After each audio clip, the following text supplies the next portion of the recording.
everybody doing? This is Dave Dirch.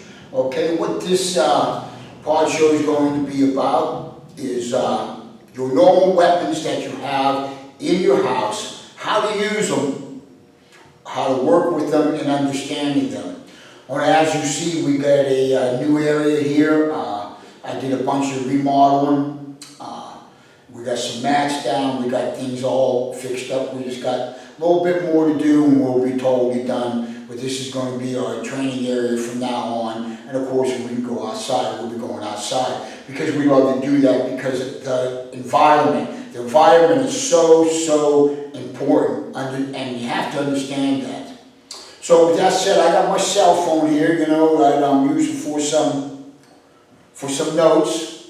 But what this is about is I'm going to show you a video of just some of your normal household weapons, okay? You know, you might have a Bible, you might have a dog's toy, your milk carton, just things like that there. I just want to show you, so check this video out.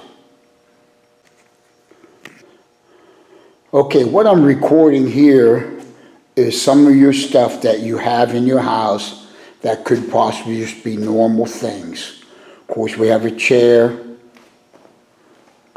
we got a motorcycle helmet, phone, a spray can, a Bible, a broom, cup. Of course, there's knives and some milk. All these things are a weapon, and they're just normal things that you use in your house that you could use to save your life. Okay, there's two types of weapons, something that hits and something that cuts. Okay, besides a gun. That's what we're talking about. Then you have a weapon that's either two-handed, like maybe that broom, or one-handed. But it's all used the same way, understanding the concept of defanging the snake. Okay, creating pain. So it's here, and we also have our chair.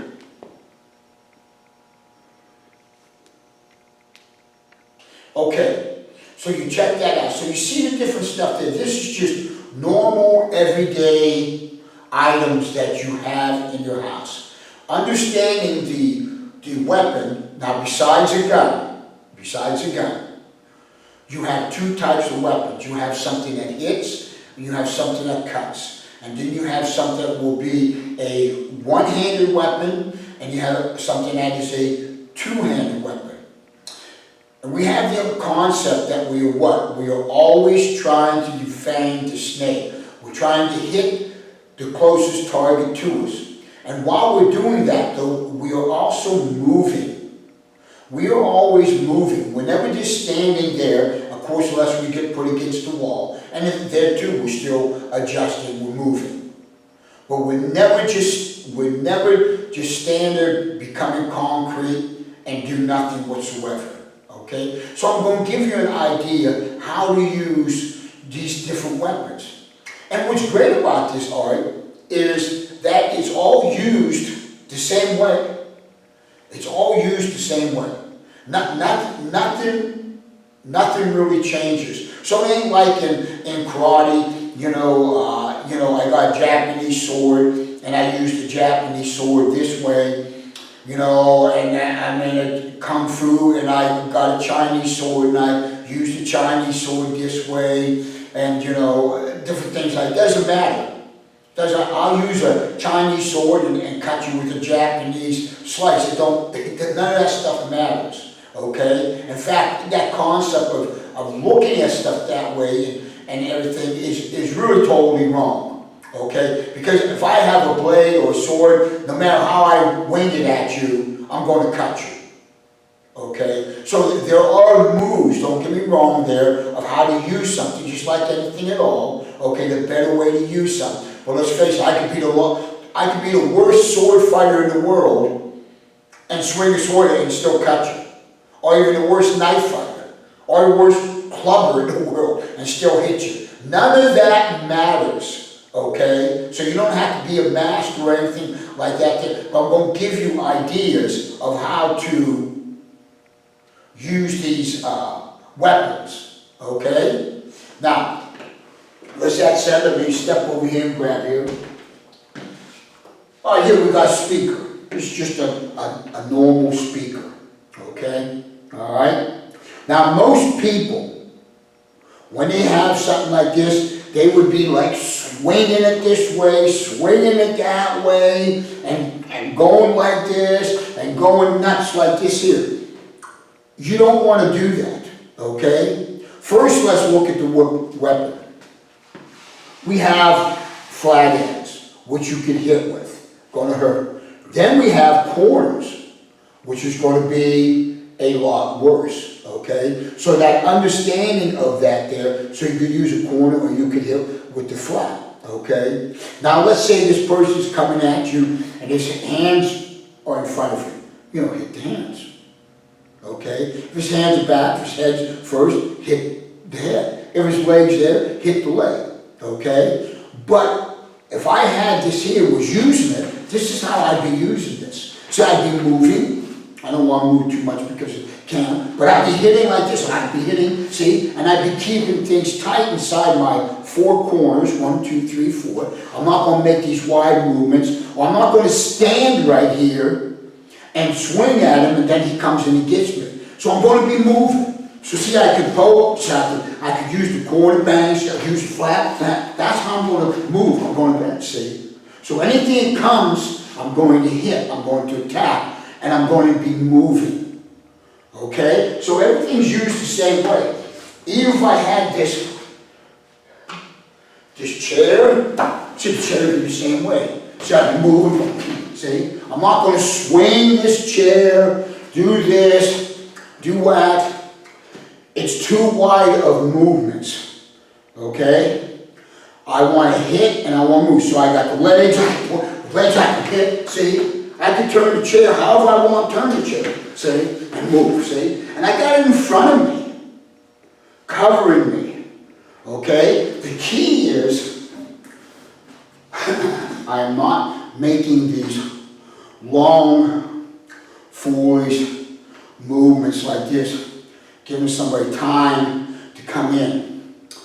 And while I'm moving, I am always, let's look at this broom.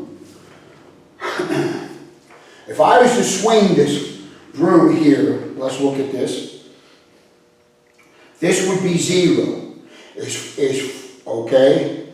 This would be 50%, this would be 100. At 100 is where the velocity is. That's what you want to be hitting them with, okay? You don't want to hit them with below 50. Now, if you're being attacked, that's when you're trying to, you don't want to be hit at this 100%. You're trying to get in from 50 down and trying to tie that up. So I just want to throw that in. Okay, so you have velocity. Now this here would be a two-handed weapon. I could use it this way. I could use it this way. But again, I am not swinging like a ball bat and doing this. That is foolish movements, okay? That's too wide, okay? You don't want to do that. Again, see, I'm here, and my body's moving. I could poke with this. See, I could hit, okay? Hit, poke, hit, see? Okay, and now if you look, I'm using the range. I could have here, I could poke, my hands are back, I'm using this range to keep this person away. And I can't right now because of the camera, but I'd be moving.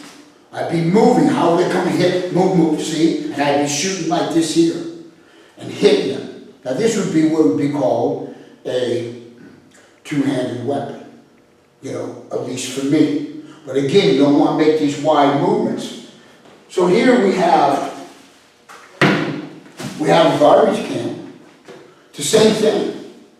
See, so each one of these weapons I've showed you, what are they? They are a hitting weapon. These are a hitting weapon, okay? And this is could be a two-handed weapon, see here? Okay, so again, I'm doing the same thing. I'm using the shield, hitting, moving, hitting, see? Trying to whatever, see? I'm keeping this person at bay, trying to keep pain in them and move. Because our goal is what? To survive.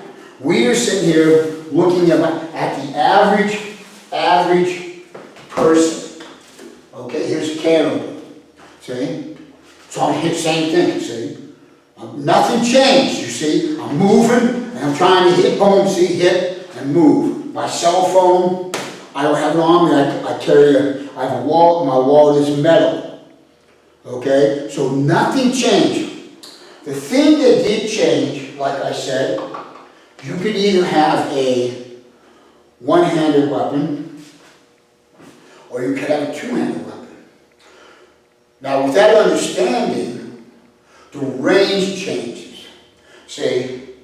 So with that broom, I can keep this person at bay off of me farther, okay? And then, of course, with these things here, it's closer. But the key is you are moving. You're not standing still. You are trying to escape. You are trying to survive, okay? Now, we understand you get caught against the wall, get put that on there. We're not talking about that right now. We're talking about weapons in your house that you possibly have that you could use. So when you look around, you're like, look at all these weapons. You go to a restaurant, you sit at a table, look at all the weapons. They're everywhere. They are everywhere. See, and to me, my belief is this. We're about to survive. We are about surviving. Okay? When you look at a sport, any type of sport, kickboxing, MMA, boxing, goes on. It goes by weight.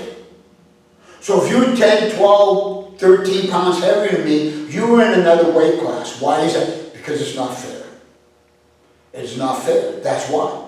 That's how much weight makes a difference. So to me, if I'm dealing with a man that is, say, 200 pounds and I'm 167, it's not fair.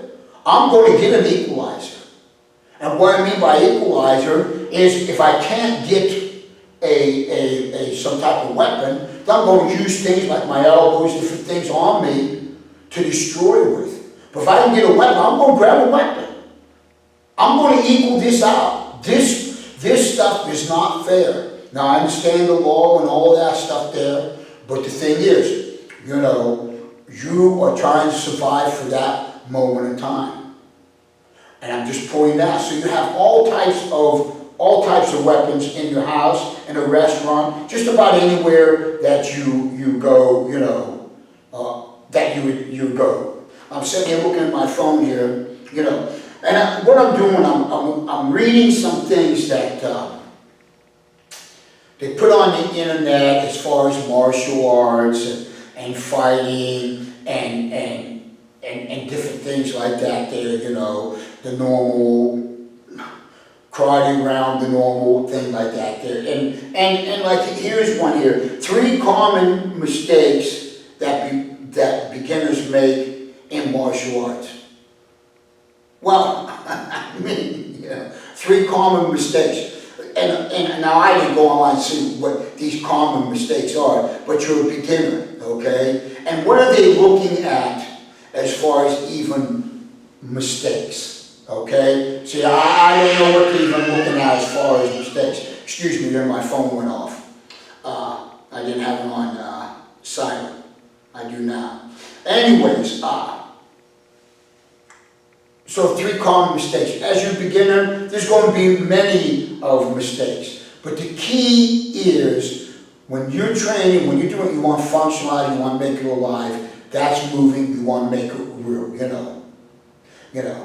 And then here's the next one. 5 essential street fighting techniques you should know. Okay? Well, again, I didn't go online to sit there, and maybe they're good, maybe they aren't. Okay, you know, but understand the karate realm and the martial arts realm, you know, I mean, I'm sure they're not functionalized, and you want to have things that are totally simple, you know. And so you have different things there, you know, and techniques that you're doing wrong. The top 5 martial arts, the top 5 martial arts for self-defense, you know. And 3 things you should never do. Well, there's many things we should never do, and it's like, as far as the top martial arts, there's many martial arts out there. I believe, we're one of the tops because we look at everything. We totally look at everything, the environment, this, that, all these different things there, But anyways, I wanted to point this out to you.